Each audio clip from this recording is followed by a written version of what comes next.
महात्मा फुले यांना अभिवादन करत असताना समता भूमीवर येऊन आवर्जून शेतकऱ्याचा आसूड या पुस्तकातल्या उपोद्घाताचं वाचन करण्याचं कारणच आहे की आज सर्वसामान्य शेतकऱ्याची जी परिस्थिती जी उडवलेली आहे, कांदा निर्यात बंदी असेल, सोयाबीन असेल, संत्रा उत्पादक असेल, कापूस उत्पादक असेल, दूध उत्पादक असेल, या सगळ्या शेतकऱ्यांची जी दैन्यावस्था आहे आणि यामध्ये सरकार याचं ऐकून घेत नाही, या शेतकऱ्यांना कोणी वाली नाही.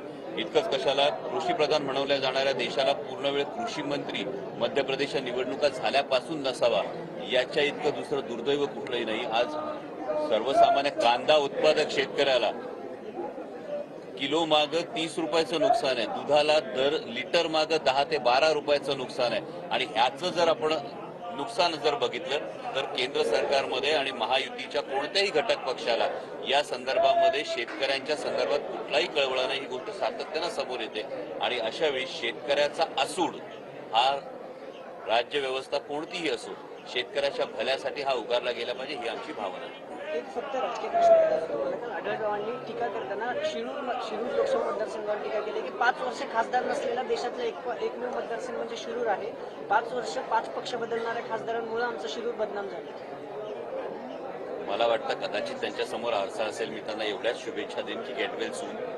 कारण जर हे सन्माननीय महोदय कांदा निर्यात बंदीविषयी बोलताना दिसले असते, हे सन्माननीय महोदय दूध उत्पादक शेतकऱ्यांविषयी बोलताना दिसले असते तर मला दिलासा वाटला असता. त्यामुळे वेडूपुड्या मारून विनाकारण टीका करणं, मुद्दे नाहीत त्यामुळे फक्त टीका करणं, खोटं बोल रेटून बोल, अशी काहीतरी ही विधानं केली जात आहेत. त्यांचं वय पाहता मी त्यांना फक्त गेट वेल सून एवढ्या शुभेच्छा देतो.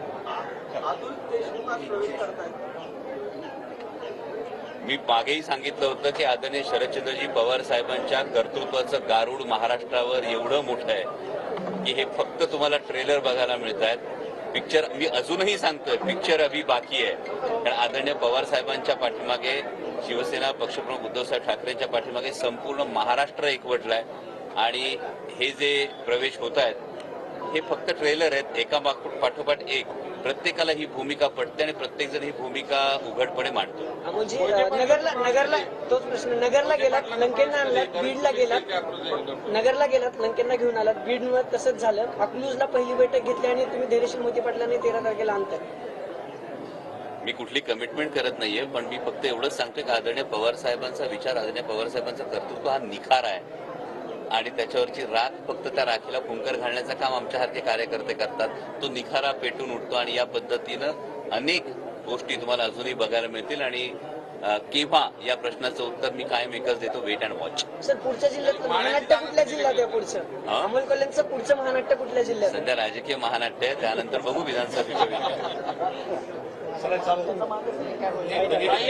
सासवडला महामेळावा होतोय महायुतीचा, आपल्याच मतदारसंघात तिघही एकत्र येतात, काय? अतिथी देवो भव, पाहुण्यांचं स्वागत केलंच पाहिजे, ही आपली भारतीय संस्कृती आहे.